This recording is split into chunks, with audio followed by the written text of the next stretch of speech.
Hello everyone, in this video I'll show you how you can buy PayPal gift card.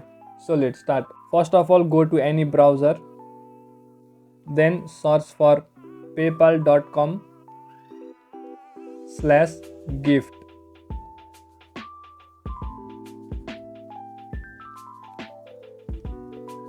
It will open a website like this.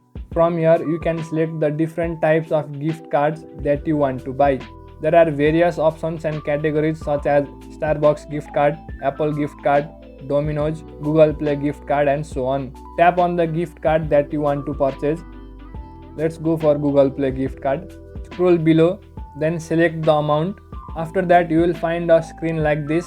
Here you will have to confirm if this purchase is for yourself or as a gift to someone else. If you are buying this as a gift to somebody, then you will have to enter their email, name and a personal message.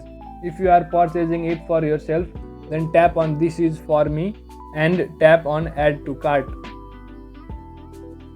Then after tap on checkout, check the details of the purchase, then tap on buy now. After tapping on buy now, you will have to confirm the purchase and make the payment through the PayPal app. This is how you can buy PayPal gift card online by yourself.